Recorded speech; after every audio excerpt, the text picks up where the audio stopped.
This episode is brought to you by Vinhos do Algarve. Looking for authentic, certified wines from Portugal's sunniest region?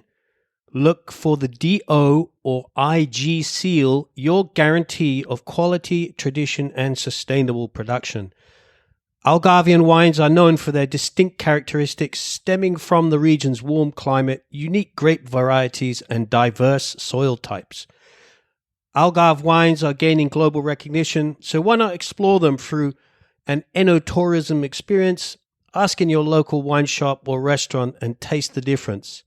Visit vinosdoalgarve.pt and follow Vinhos do Algarve on Instagram for wine events. Links in the show notes. This is Podcast Portugal, and I want to extend a really warm welcome to Anna de Brito. We've just had a really fantastic lunch together in her restaurant Raya, pronounced Raya. Yeah, Raya, it's right. in Fluvial. Raya Fluvial des Azenas del Rei, which is an impossible thing to say, I admit. we're right here on the Spanish border. It's actually at the top of Algarve, which is a big. If you look at Google Maps, you'll see a big lake, which is a big dam. We're right on the top of here. Now we moved up to her farm, where they grow all of their own organic and regenerative farming produce that they serve and cook delicious meals in their restaurants. They also have a restaurant in the town of Rosario, which is Pau e Pizza. One day we're going to go back to there for sure. I really wanted to talk to Anna about her story, what made her create this beautiful environment for her and her husband, and the concept, and the sort of future plans which she has here, because we've been talking a long time at lunchtime, and we had lots to talk about. And there's some beautiful concepts here about education, about regenerative farming. You could come and stay in the future and learn about a lot of this stuff. Anna, tell us your story. Yeah. Thank you so much, Justin. And it's beautiful to have you here. And it was a very lovely lunch. I really enjoyed it. And yeah, I'm very happy to see how the region movement is growing and how people are interested in learning more about food, where food comes from, connecting with nature.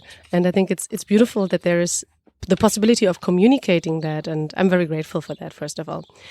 So yeah, here it goes. First of all, it's not my farm, not my restaurant. Okay.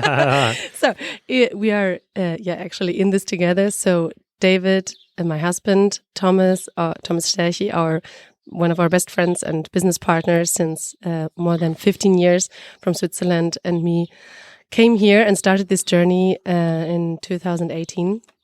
So we were literally searching for a place where we wanted to prove the possibility of regenerating the soil. Because if you look to the south in Portugal and Spain, you see that there is a strong desertification going on. So you see like the Sahara is coming up more and more and more. We have climate issues.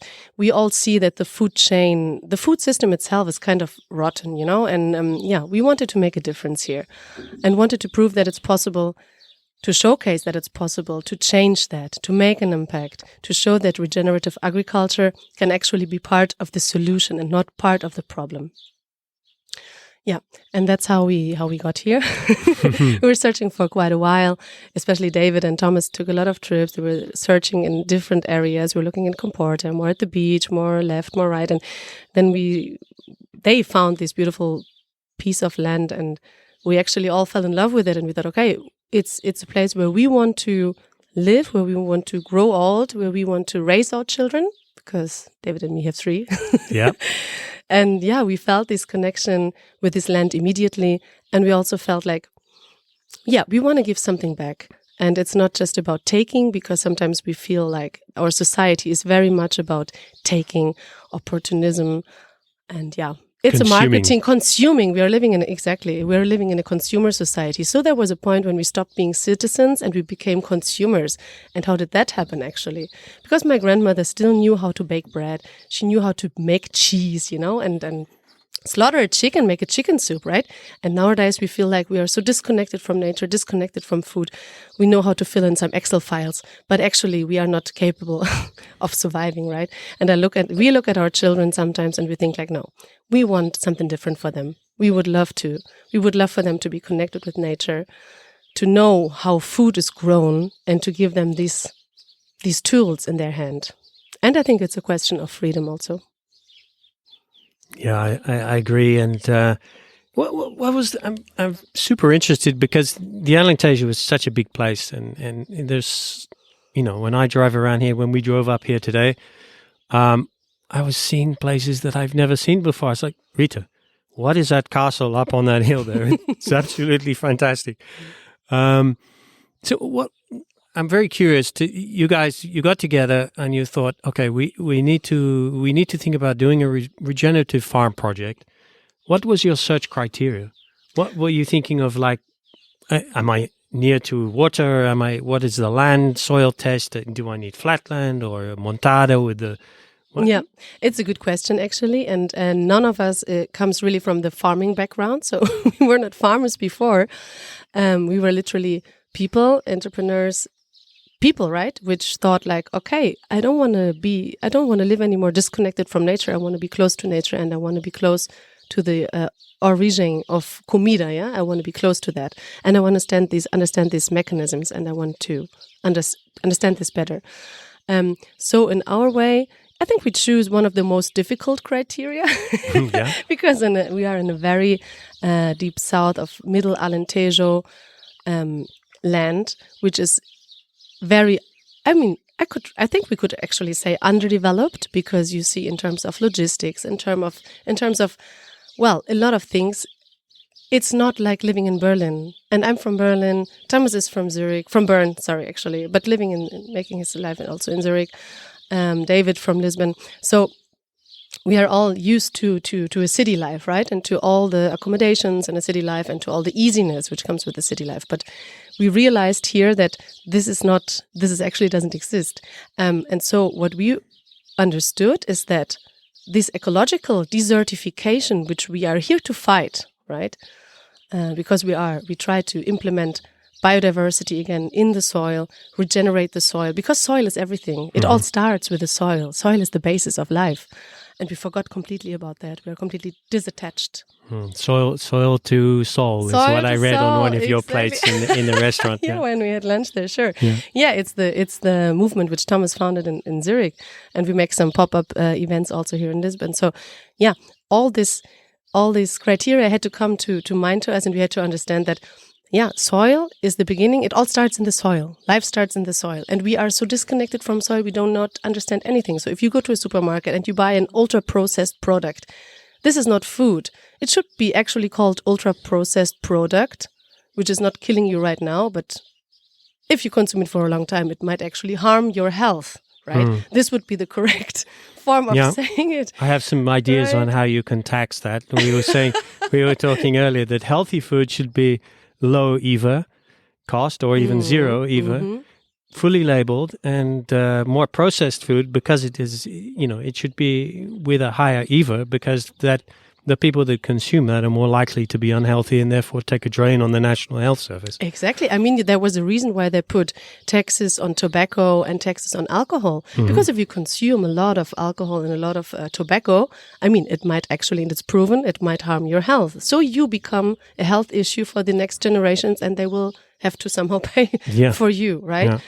And I mean, why doesn't that count on pesticides? Why doesn't that count on the destruction of soil? So somehow the big industries, they have to be put reliable, right? And they have to also, present solutions. It cannot just come from the customers, because I understand if I'm a mom with 3 children and I'm working at McDonald's and I'm raising my kids alone, I know I cannot go to Salado and I can always buy these beautiful organic food meals and go to these fancy restaurants. I know that it's not possible. So of course, we need politicians and we need people supporting these kind of projects and helping out with a clear and fair certification process, because we still pay for our biological certification, right? We do not pay for it like bribing, but we pay the process. We pay the process. Companies coming difficult. Here, there is a soil analyst, and then they analyze and they say, okay, it's fine, but there is not it's not a reliable certification. So if you go as a client to a supermarket, you want to know what you eat, and I think it should be a civil right for all of us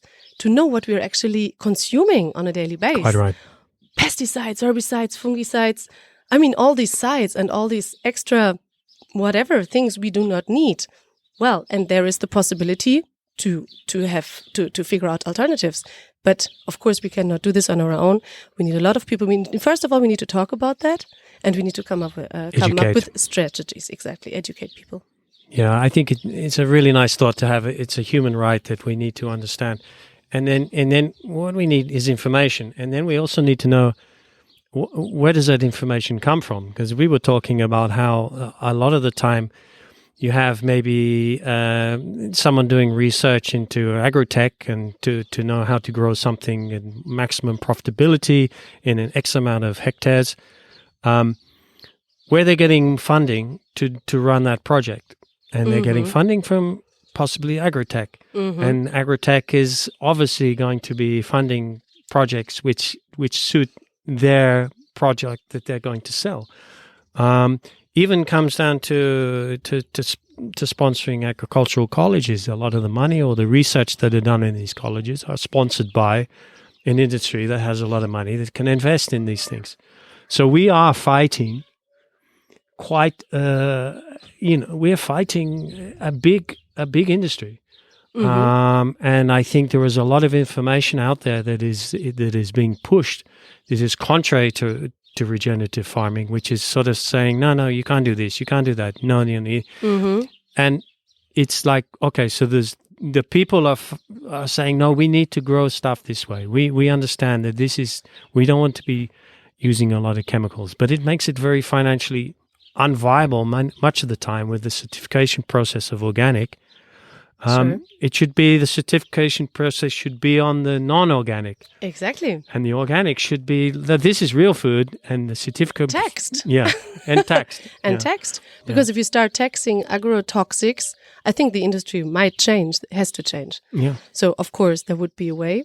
But as you were saying before, and this is something which we were also not aware of. So when we came here, we thought like, okay, wow, amazing. We have the cows. We work with these beautiful Mertolenga cows. They're an amazing breed because they're from Mertola, a very autochthonous species, very resilient, very strong, very athletes and smaller. So they don't produce the kind of, gastronomic meat which people nowadays, this taste, our taste buds were also manipulated in a way. So it's a bit more, it's different, it's more herbal, but it's also a very beautiful breed, and they're amazing. These Mertolenga cows are amazing, and we implement the natural grazing with them, which everybody told us, you guys are crazy, this will never work, because these animals, they are too wild, they're too free, you can never make it. And we made it, and thanks to Elias, who's really working on us with us in this direction, we actually managed to create this kind of natural grazing system with the most wildest cows of the Iberian Peninsula. And this is also cool. And how many herd do you have? How many head? We have 100, more than 100. And they're based, mostly you keep them in the montada with the oak trees? They're always out. They're never inside. So, of course, right? So all of our animals are always outside. The very young goats. That's good for disease as well. Like of course, we don't have antibiotics. We do not feed our animals antibiotics, the same as we do not put herbicides on our crops and on our vegetables. That means that, of course, we never have 100% of everything, because this is 100% thinking. This is monoculture thinking, because you always need like 20 or 30% of biomass that falls from a tree is part of the regeneration of the soil again, because it needs to grow again into the soil. So yeah, you cannot think in this classic way of looking at 100%. Yeah. I think there's a big drive at the moment. I know that some of the guys that are more in tune and understanding with the regenerative farming processes, there is a real a push to have cows and sheep and goats, even in some cases, grazing the montada, because traditionally at the moment you have the disking that goes on, And they're finding that a lot of the cork trees are suffering because the discs come through and they cut a lot of because of the mycelium and the root structures are very shallow, and they spread out a long way from the tree because they don't go so deep. And they're going through with the disking and the planting of tuticali or whatever. They are cutting through so now they're going back and they're realizing this, and they're thinking, no, a cow, it protects it actually fixes the nitrogen and it pulls nutrients up from deep with the way that they pull the grass from the. Yeah, so it's going back almost to how we used to do it, but with some more science and understanding of microbiology from modern research. That's a very good way of putting it, and I think that's exactly the direction we are also going for, because it's not about to invent the wheel again over and over, because there was, before we entered in the century of industrialization, all this knowledge was there, right? The grazing was there, the animals were outside, and also what we call right now one of our important pillars is, of course, the market gardening.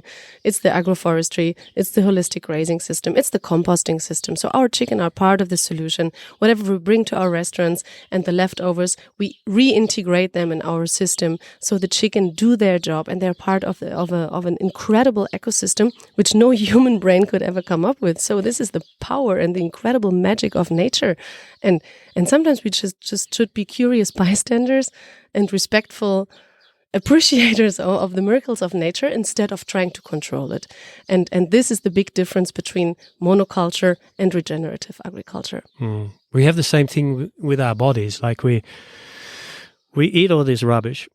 We stress ourselves out, working all the time. Not all of us, but I'm a little bit more casual than most. But and then we get sick, and then we use pharmaceuticals to try to pinpoint one specific problem.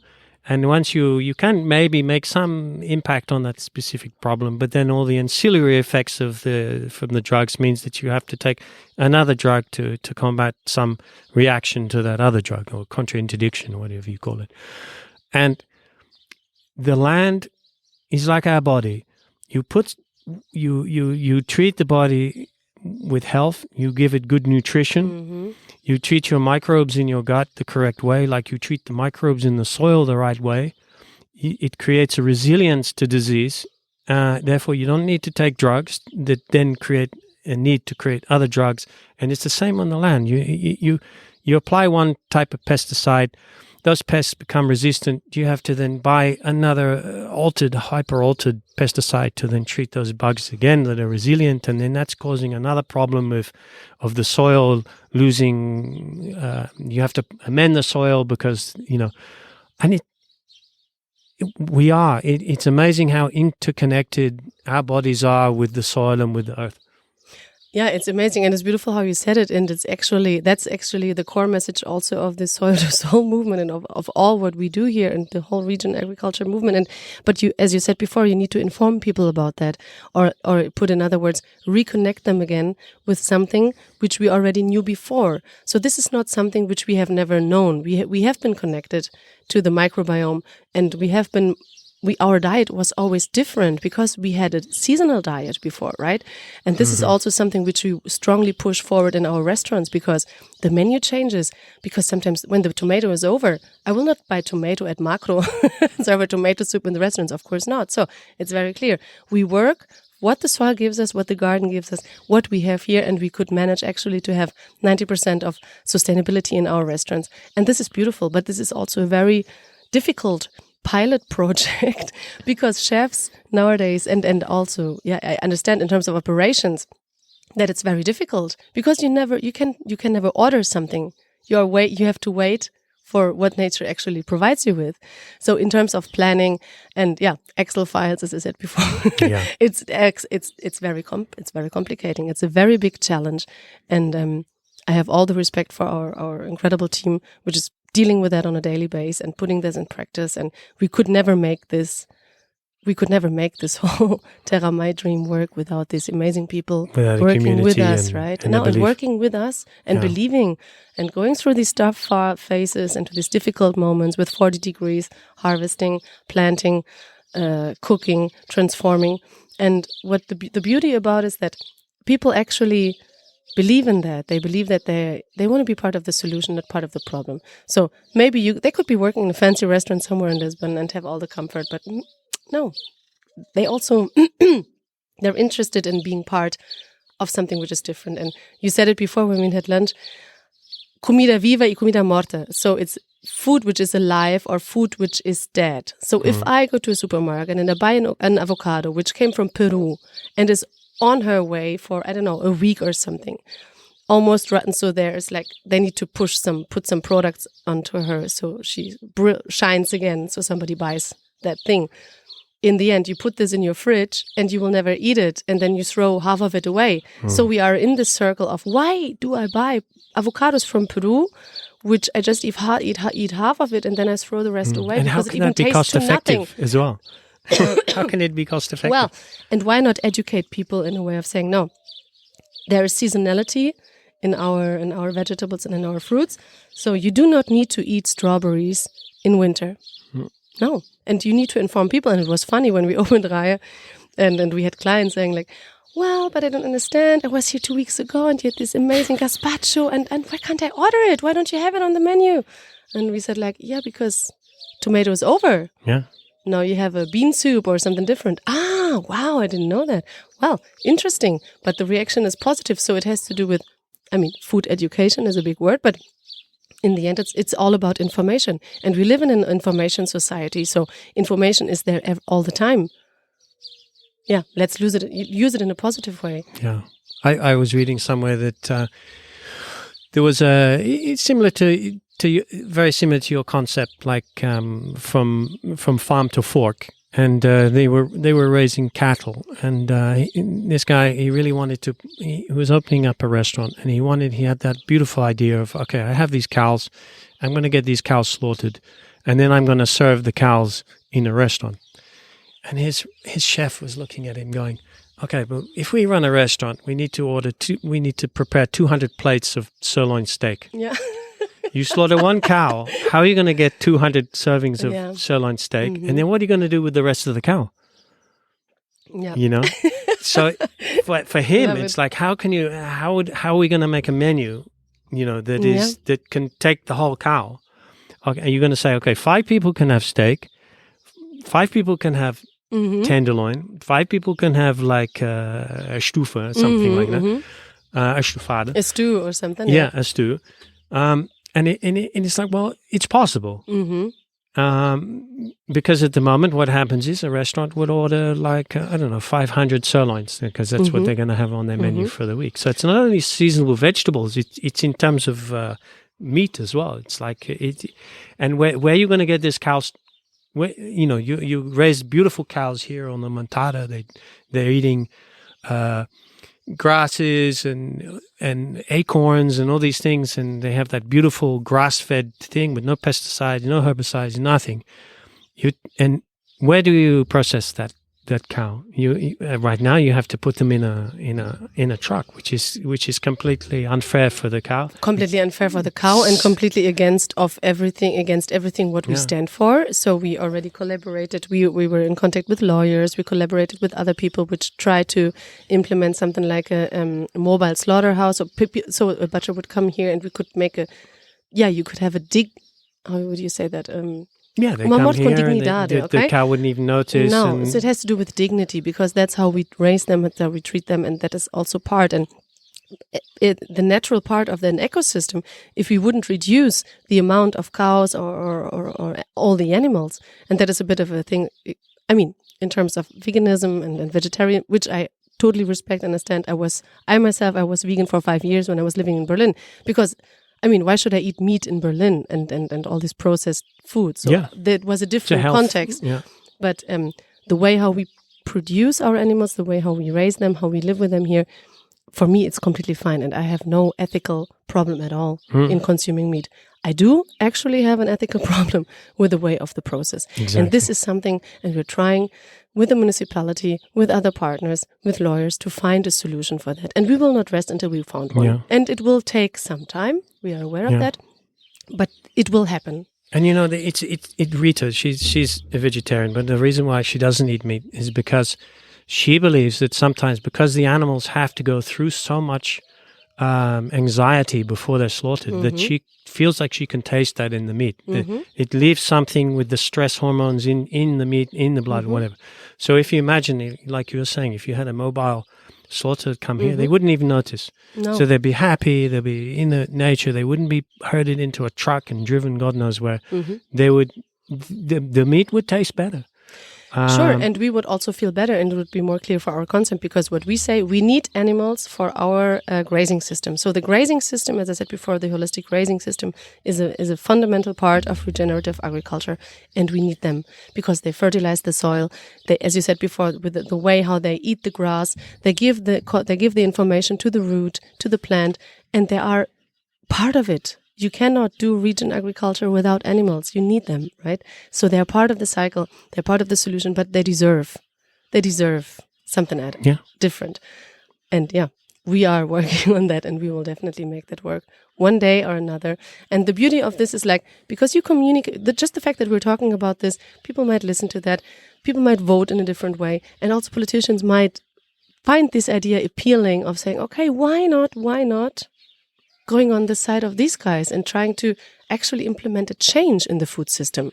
And of course it will probably, you need some very brave souls which want to commit political suicide because maybe their career is over then. But there must be people out there, and I feel this even more because we have so many incredible people which are approaching us, and they want to work here, they want to be here, they want to learn, and also the network which we are creating through.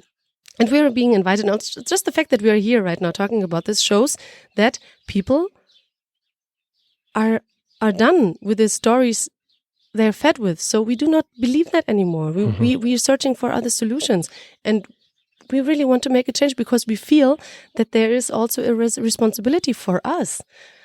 I mean, I have 3 kids. You have 1 child, right? And it's not about having one child. I mean, you can have no child and feel this responsibility and say, like, okay, it's not just about me, myself, and I.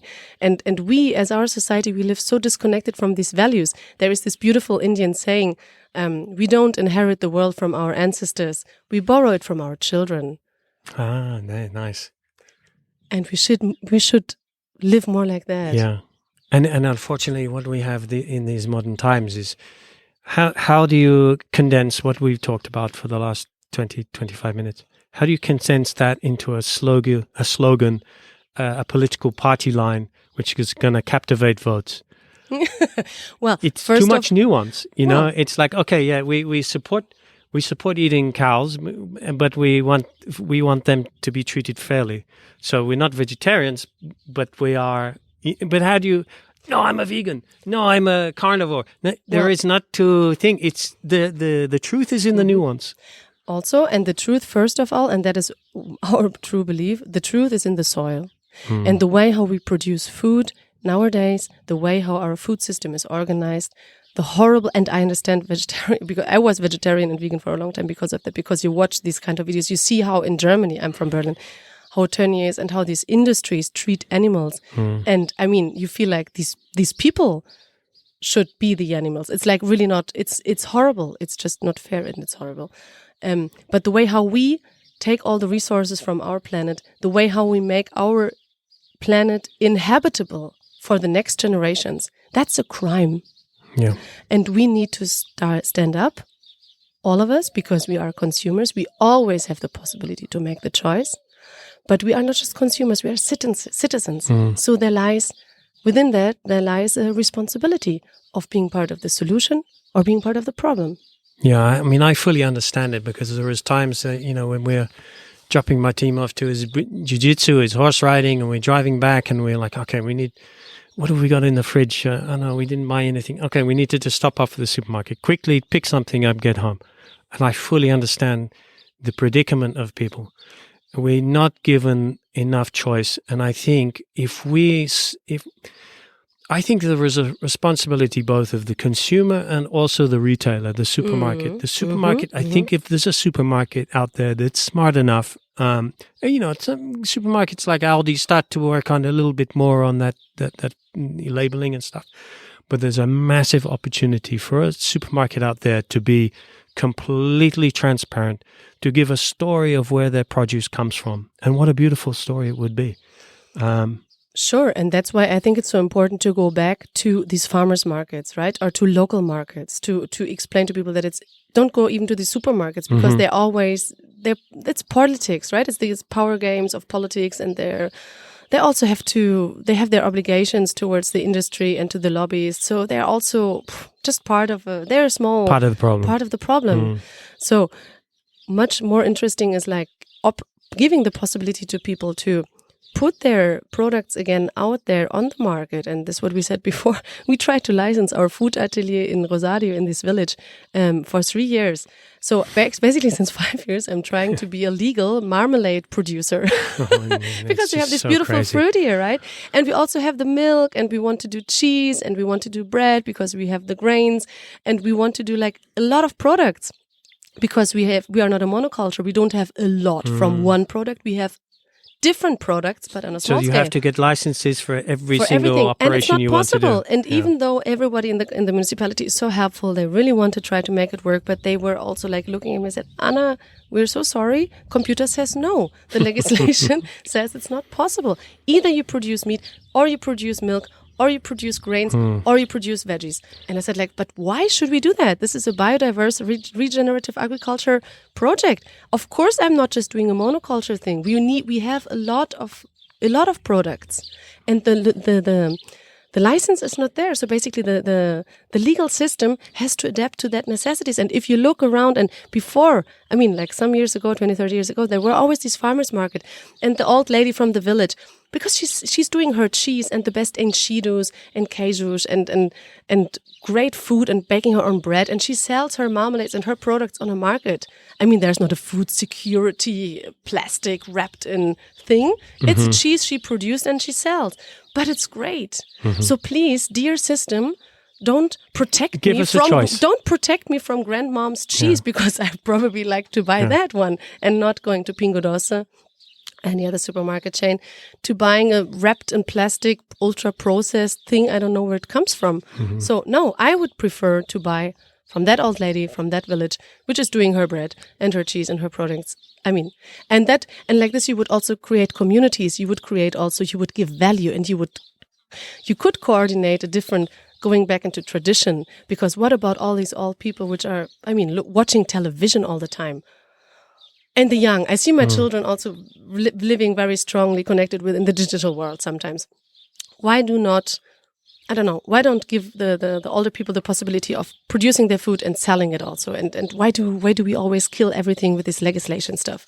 And then they call it food security and Azai and whatever, and all these entities which work in a very, very unclear, very nebulous, bureaucratic way of.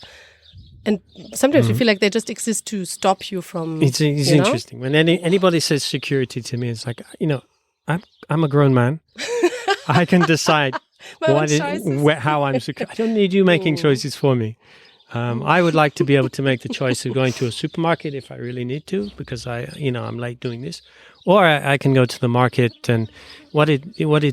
And I was actually thinking about that point before. It's like you need the information of where that stuff has come from, because I've been to a market before, and I've seen the bio markets, and then I've also seen sometimes in these markets like food that's been bought from a distributor from Spain, and it's like it comes down to that same point. We need the transparency of where things come from. We need the story behind it. What do you think we can do? As many of our listeners will be living in Portugal, they'll be living in villas in the Algarve, or they'll be living in the north, or living in Lisbon. What can they do? How can they make an impact? And I think the beauty about capitalism and consumerism is we can use it for our own good, and we can make change by where we spend our money. So if I want to buy good, well, not me personally, because I grow my own, but if I want to make make an impact and to encourage and to give more business to these producers like you, where do I go? How do I do it?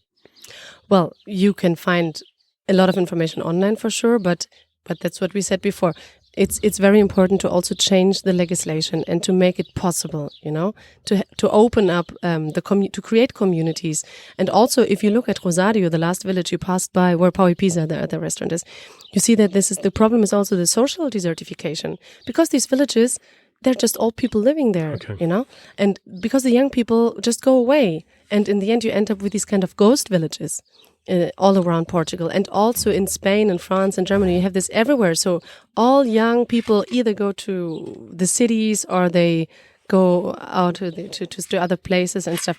So in the end, you have a very monocultural society here, and there's young energy missing. So also here again, the government could also implement or support projects like saying, okay, you're a young couple living in the city, you with a family, you want to move to the countryside, you have an idea of creating cheese or bread or whatever, or a creative agency, or whatever you want to do.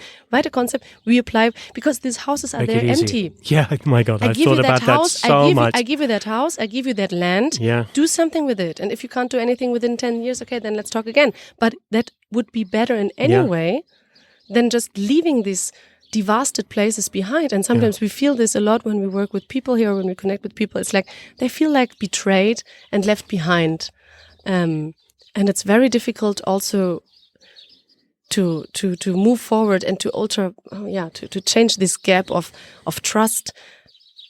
It's a very difficult challenge, and I think politics and the government has to start assuming responsibility. And this just works through a network of farmers like us, agencies like foundations, people which create a network and help to connect farmers with politicians, with specific scientists. And as I said before, we work together with Food for Sustainability. They're a great sparring partner, and they support us in terms of technical development. And what we do with them is a case study right now. So we took the milk from our goats, sent them to the lab, also part of the meat, and they can analyze in terms of the soil they took, so soil samples. And what we're trying to prove is, like, through the DNA of the soil, the richness of the soil, the biodiversity within the soil, and the humus, which we could increase since we are here, and really showcase that nutritious, dense, organic, and healthy food needs biodiverse soil as a base. So it's the soil we have to. And then that goes into the animal, and that when you consume that animal, it goes into you. And also in terms of and all the products. And we always just say it. You say when you go to our garden and you pick this strawberry and you just eat it, it's like, this tastes like a strawberry. This tastes like a real tomato. This is not an Andalusian, I don't know, whatever. Artificially created whatever thing looks nice but tastes terrible. Tastes terrible, exactly. And you can still from now until now we just say that in terms of taste, but we can't prove it scientifically.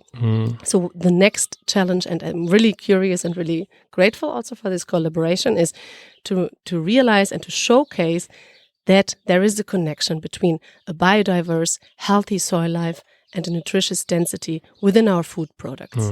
So it's really it's up to us to be connected with our food. Where does it come from? What am I eating? What is in this packaging? And it drives me absolutely crazy when I'm in the supermarket and I buy something. You buy some meat and it's wrapped in plastic. And if you imagine the households that have just the plastic waste at the end of the day, it's completely crazy. And you know that you're eating per week 1 credit card of microplastic just through packaging. Just because you just open a package, you eat a credit card, literally. I mean, we do not have to wonder why we are also sick and depending on meds. And when there is a fusion of, I don't know, Bayer and Monsanto, when there is a win-win for both industries, I mean, then you sell the poison and you sell the cure. So I think it's a very interesting business opportunity, but it has a cost, and the cost is on our health. There is going to be a lot of libel suits in the future, I'm sure. Once people become more aware. Sure, and the cost is on us as consumers. The cost is on us, on our health, and the cost is also on our soil health. And if we don't take care of the soil, soon it will be gone. It's eroded, and we have no basis, literally, to grow any food anymore. Yeah, and we have a growing population, a growing world population. So how there is a reason. That? There is definitely a reason in our area why there is an American investment company that's buying up all the land. Yeah, there is a reason, They are not stupid. They know what's going on. They know the US and they know land with water supply is going to be a premium in the future. Sure. There is a reason why Saudi Arabia is buying up all of the fertile lands in the Sudan next to the birth of the Nile. There is reasons for that. They're not stupid. There is a reason why people like us are moving to the countryside and buying our own properties with source to water and source to growing land and for space. There's a reason for it, and we've had a few things over the last few years. We've had COVID. We had the electric shortcuts, and in my past we had foot and mouth disaster. We had oil strikes. Which meant all of the drivers weren't delivering food to supermarkets. And I learned from an early age, like, we live in a very fragile consumerist society. It just takes one or two things just to be a little bit out of, it could be a cyber attack. It could be anything. Suddenly we have people not able to buy water, not able to generate electricity in their house, not able to refrigerate their food. What are they going to do? Sure. And it's scary. And I think it's very frightening. And that's why we said before, we need to implement this responsibility within all of us. And also, using fear is never a good thing, right? So if you say it's frightening, okay, one thing. But maybe using this kind of shock moment where we said, like, what? COVID, yeah? Okay, why do they tell me right now what to do? And suddenly you feel like you're in a very controlled system. There's someone controlling you. So for the first time, we felt that there is a system that controls us in a way, and we are not completely free. So all the freedom, which is a marketing gag or marketing strategy from brands, which make us buying bullshit we don't need on the cost of our soil, on the cost of our planet, and we need to wake up from that harm that industrialization has done to us, has done to our planet, has done to our societies, and has done to our soil and to us personally. And it's time to change. Yeah, and it's very fascinating because if you think about our small gardens, what's your boy called? Hello, Rafi. Rafi. Hello, meu amor. Olá, tudo bem? You been playing with my team? Ja, ich glaube schon. And my team has been causing trouble? No, I think it's fine. This episode is brought to you by Flow Sports and Flow Grappling, the streaming platform dedicated for fans of grappling, rugby, basketball, volleyball, swimming, cycling, and much more. If you're into Brazilian Jiu-Jitsu, you'll want to head straight to Flow Grappling. They stream all the major events, IBJJF, ADCC, WNO, and the Pan Ams. And yes, even the IBJJF European Masters, where you could have watched me win gold. Tap the link in the show notes or go to podcastportugal.com to subscribe and get access to all the action. And what I'm really, really loving at the moment is doing a sound recording, and this is the first time we've actually done it outside. I'm going to describe to the listeners. I'm looking over a beautiful lake. We're maybe 200, maybe 400 meters above the lake here. It extends all the way down. I think that is south, and it extends all the way down north. And I'm seeing literally Spain is over the border there. We have the birds. We have beautiful trees growing here. I'm not sure which ones they are, but maybe azeñeras.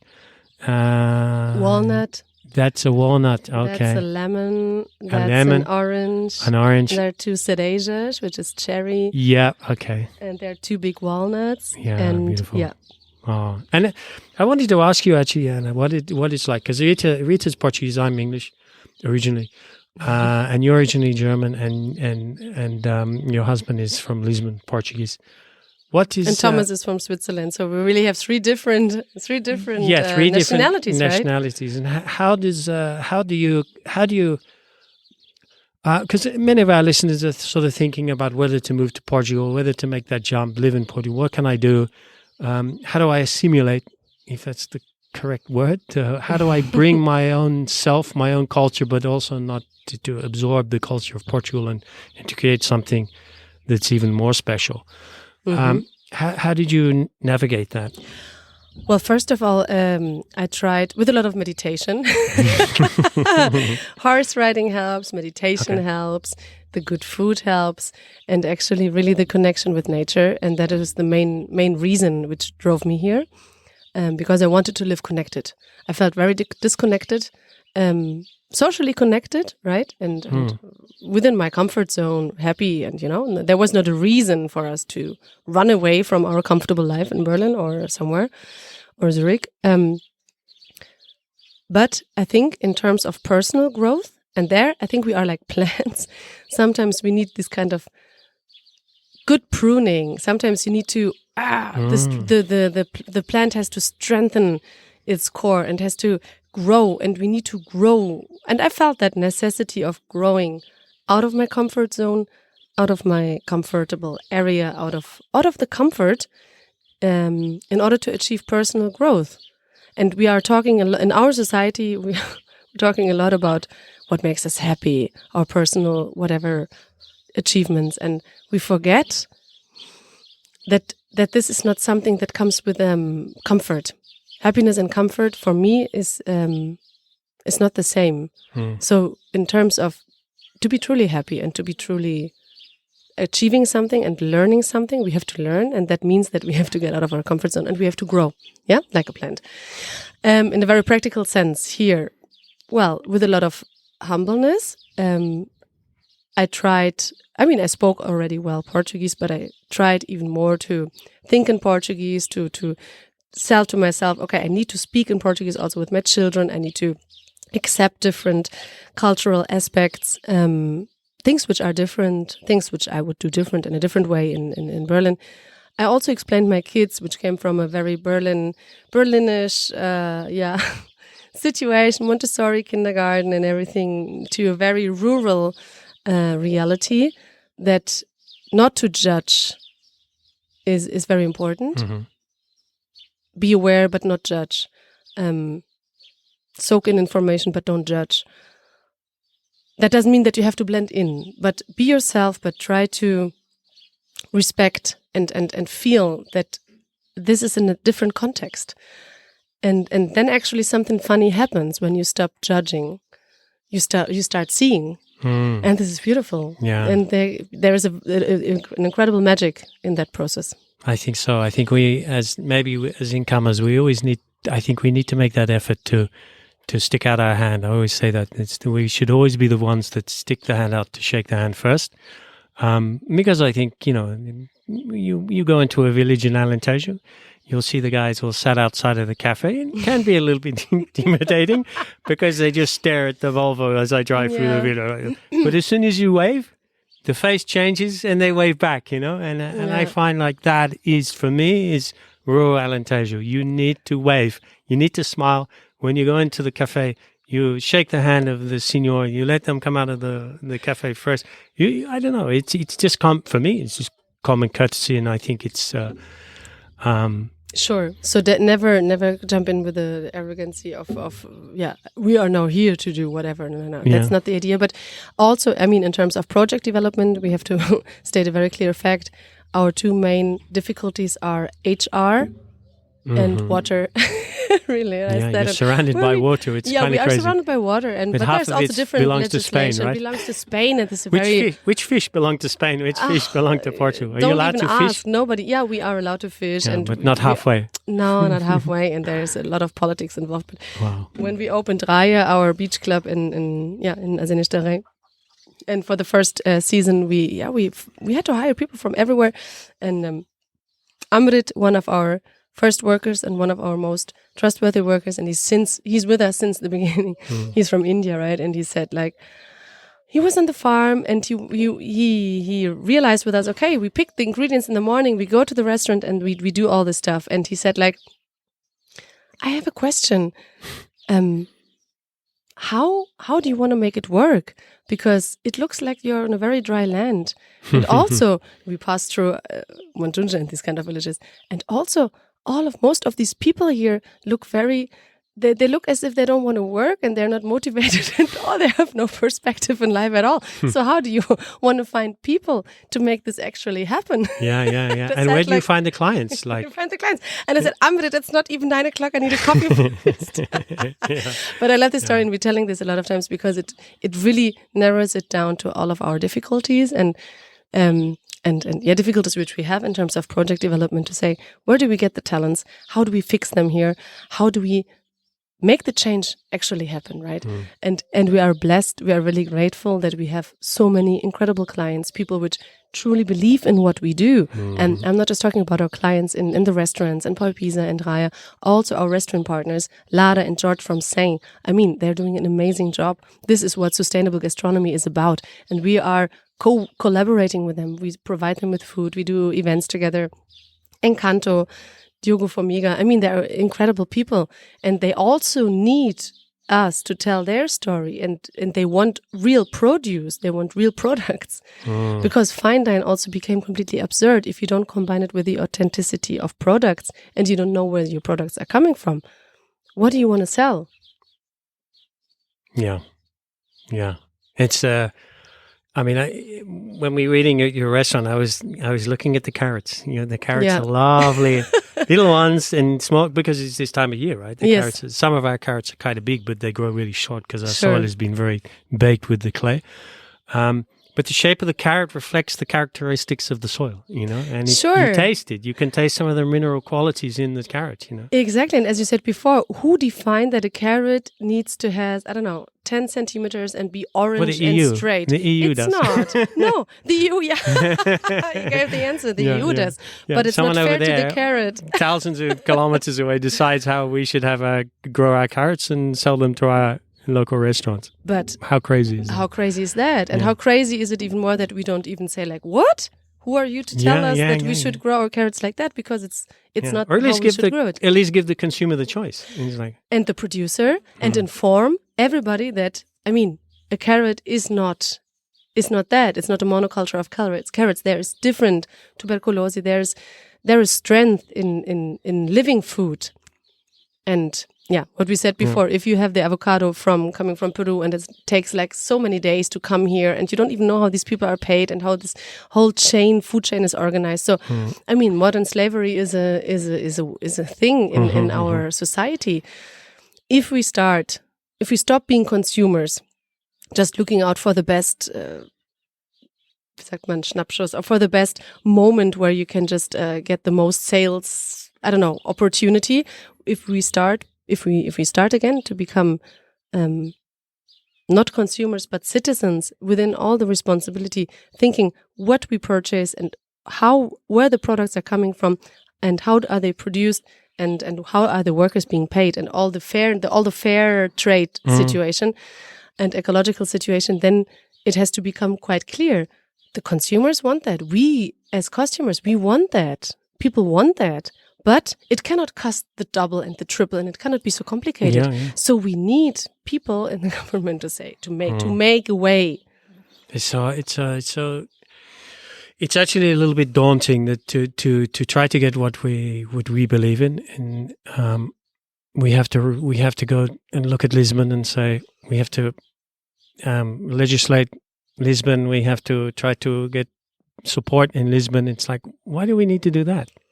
Why can't we go to our local camarada here in Alentejo? Because they understand. They want to give you help. They want to allow you to do these things. But they cannot because somebody is telling them from Lisbon what to do. Sure, and I think sometimes it's like an operational problem because the municipality and the Camara, they say, yes, we want to do that. Or a very clear example, to say a concrete example.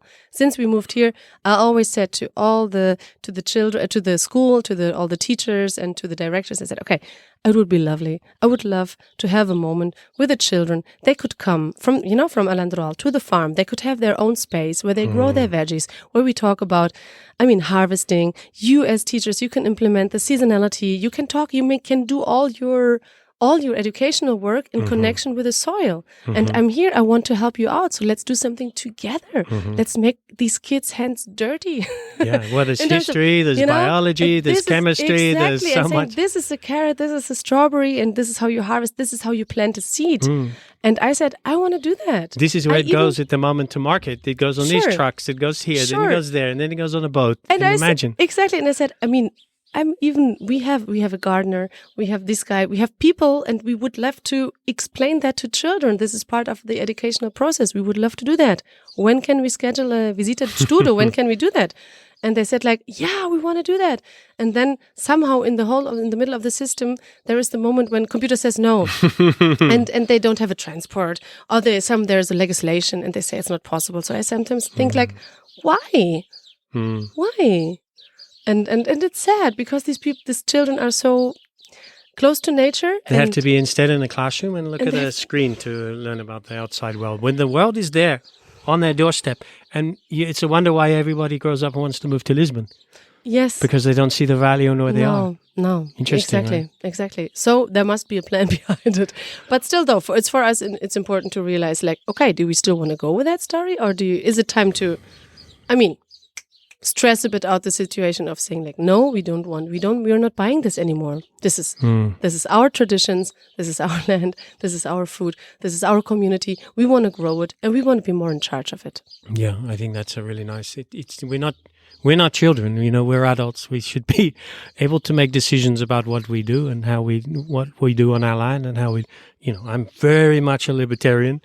And I hate the idea that somebody is controlling how I can sell something, if I have a friend or if I have a client that wants to buy something from me, what business is it of this third party to tell me the agreement that I can make with this other person? Sure.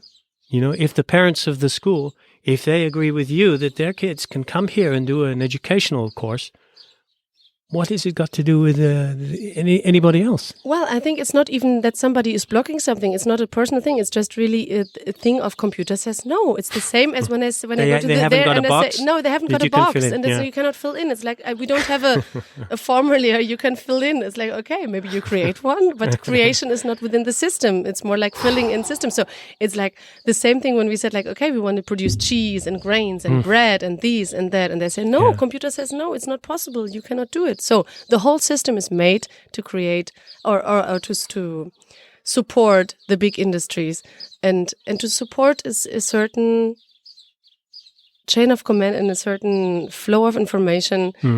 And a lot of times I think we most of us feel so disconnected from community, from food, from reality. Disconnection. And we go to virtual reality, and we think that this is an actual reality because it's pleasant. It keeps us in our comfortable you bubble. Can make a decision online, right? You can make a decision whether you see this or don't see that. In terms of reality and in what we see around us, it's like if we're constantly having to get decisions made by somebody else, we feel disenfranchised. Sure. We can't make decisions for our own life. On Instagram, we can. No. But you see, they don't teach that at school. And we should also, so if we talk about regenerating the soil, regenerating the social system, we also talk about regenerating the educational system. Yeah, and that's the key, isn't it? And that is the key. That's the long-term strategy. Instead of obliging these children to be all the same carrots of the same size with the same values, and if you're doing well, you get your paycheck. You get the good grades in the end of the year, and later on you get the paycheck, which provides which proves that you did a good job. No, it's about educating them in the way, setting them free first of all, explaining them what is the reality truly about. We are losing resources, we are losing soil, it's 5 to 12, right? We are so very short before a climate crisis. And it's that young generation that has to live with it. It's not us, we will be gone. But we have to prepare them for that. Yeah. And so we have to prepare them, and we have to give them the flexibility and the possibility and the tools to do something. Yeah, and that would be fair. We want them to be living in the moment, but we also want them to be very conscious about generational futures. Like as soon as I had my son, I started to think about him and his kids. Sure. And I think it can be very impulsive to pick up a screen. You're just thinking about your own self-gratification on a momentary basis. And I think it's the real, I'm not going to say happy. For me, I never think about happiness. Well, what I think about is, I can't even put my finger on the feeling of it. Maybe satisfaction or at least a suppression of anxiety is if I get some tasks that I set in the morning, if I get them done by the end of the day with sweat, with toil, whether it's in the gym, whether it's training, whether it's working, whether it's some tasks on the computer. At the end of the day, I reward myself with a nice cold glass of wine or water or whatever. And I've got those tasks done and I feel there's a sense of satisfaction. I'll get up the next day and do it again. And I think it's like a lesson, like there is no easy way. You have to sweat, you have to put in the effort, you have to struggle, but you just need, so that you don't get completely crazy and feel the too much pressure on yourself. It's to just set those achievable tasks within a week, within a day, because you and I both know if we look at our projects and we think about it in 5 years, which you have to do in many cases. But if you constantly look at the next year or next 5 years, the weight of it for me is so much. We have to be conscious of the future, but we also need to be prepared to put the effort on the day to day, because it's the only way you succeed, I think. Yeah. Perseverance. That's perseverance, true. Yeah. And also the feeling of being connected and feeling to be part of a solution and not of a problem. So I think in the end of the day, I think it makes me feel much better if I feel like, okay, I did something, which I at least believe in, that it's part of the solution. If that is the thing or not, that might also be in question, right? But at least I try, and at least when my kids and my grandchildren one day ask me like, okay, what did you do in that specific moment, right? When there was climate crisis upon us, when there was no food anymore, when you guys could foresee that this system was rotten already. What did you do for us? Well, I think your kids are going to be going, wow, our mum and dad were amazing. They created this place. They put so much nitrogen in the soil. They were absorbing it from the atmosphere. They contributed. They were the first to contribute to sequestering nitrogen or carbon dioxide into the soil and through the greenery. And I think they're going to be reaping the benefits, because your land is going to be full of rich soil. And I think you're going to be growing food, which is going to be in high demand, because other places are going to run out of food because they can't grow it, because it's just toxic. People are going to be aware. And I think for our future generations, like we're giving them something that's so valuable. It's more valuable than gold, I think, personally. You can't eat gold, Yeah. You can only buy something to eat, with gold. Sure. And that explains what you said before, that a lot of investments. Do you want to invest in crypto, whatever stuff, or do you really want to invest into something which has not a price tag, but a value, and a real value is land, soil, water, freedom. Yeah. That's what I was trading in stocks and shares and properties, and then we made the decision with my team, and during COVID, we're going to invest in land. We're going to invest in food, soil, security, something we can tangible. Sure. That we can't lose at the stroke of a keyboard, And look at the beauty of it, because now you are here, we are here having this conversation. So you made a change. I made a change. Yeah. Nobody obliged us. We were not in a miserable situation, so we didn't have to flee from something to do that. It was like, okay, a conscious decision. And so how can other people make that conscious decision? Can they come and connect? Can they come and stay? So let's think about, we have these ideas. We're talking to them. We're communicating these ideas. So if someone needs to pick up, I'm inspired to do this. They're probably not going to come to Portugal and buy a farm, because it's they need to understand, how do you buy a farm? Sure, and how it works. So can they start off a little bit by coming to stay with you and starting to? Sure. Definitely, because we need to implement a system where we can help out each other, where we can grow alongside, strong together. Because as they say, another proverbial, if you want to go fast, go alone. If you want to go far go together, right? Yeah. So I think it's also about that. Like, I mean, it's not an easy thing to make a change. It's not an easy thing to change at all, because change itself implements Because you have strength students already coming from Denmark. we have students right? already from Denmark, so we have an apprentice camp where we work together with a school from Denmark, and it's beautiful because we have these incredible students. They come with such an incredible mindset, and they study regenerative agriculture, sustainable business development. I mean, things like in my times you could just study communication or marketing or I don't know, business and economics. So it was a very conservative way of looking at things. So just the fact that also the universities and the educational system already started to change, and that there are these incentives, that shows that there is a necessity within our society to make the change. So we're here to help. We're here to help out with the transition. And whoever is interested, write us, contact us. Let's talk about things, and we will definitely figure something out.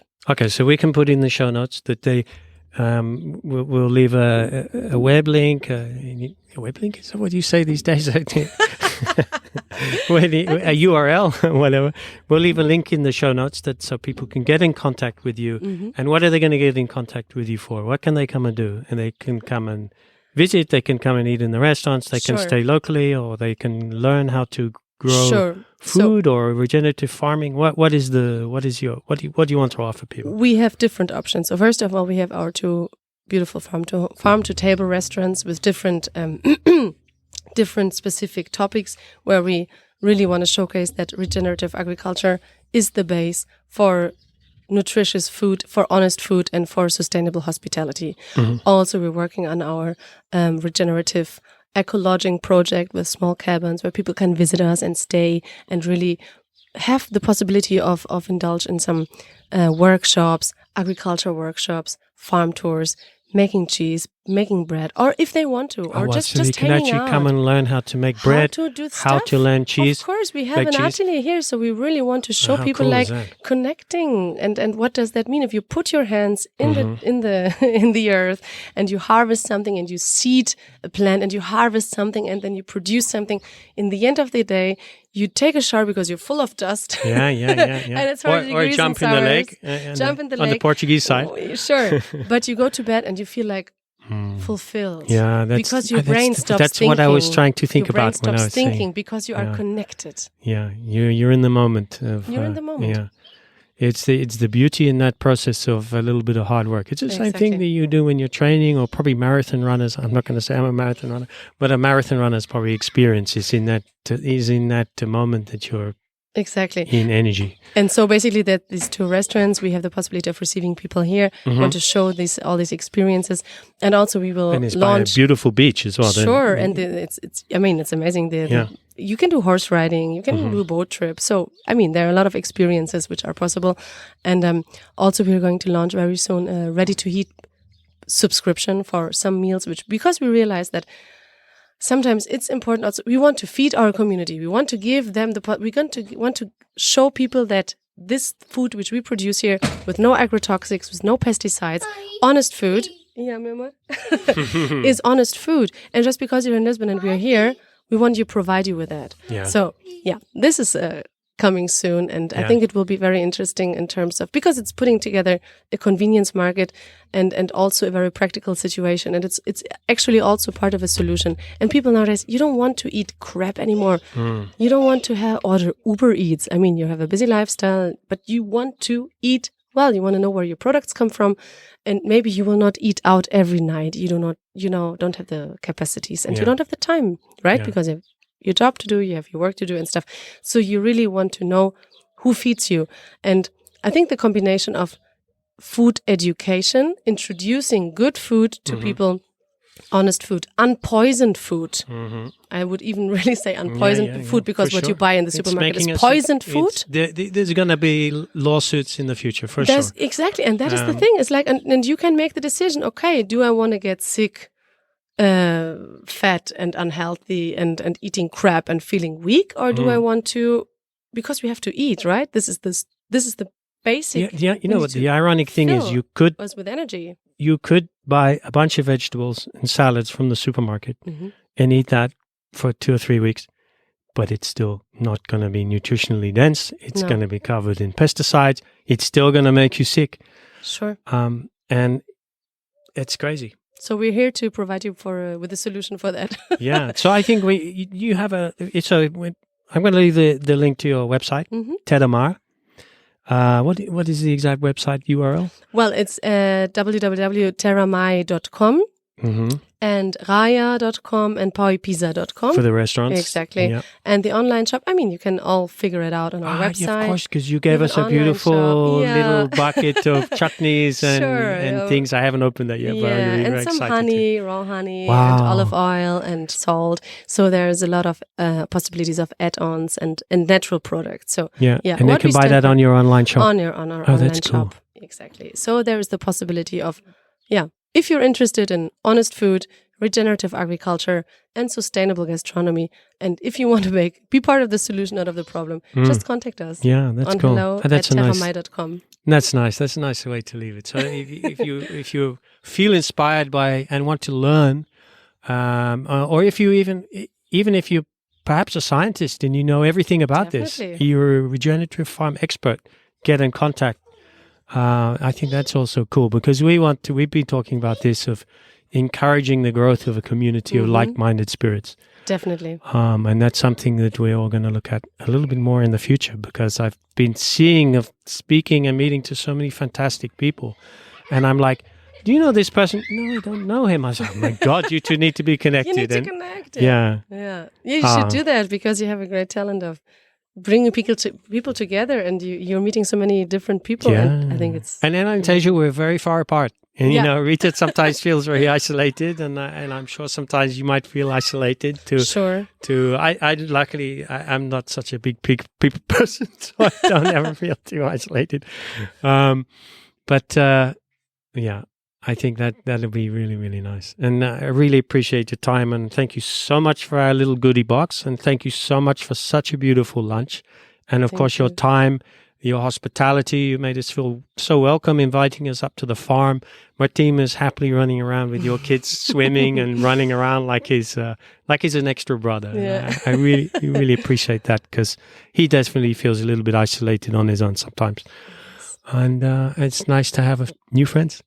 Thank you so much. This was very inspiring. I really love this, and let's do this more often. Let's get together. Let's develop more strategies. And I really loved that. We had a great time for lunch. My kids are having a beautiful time with your son.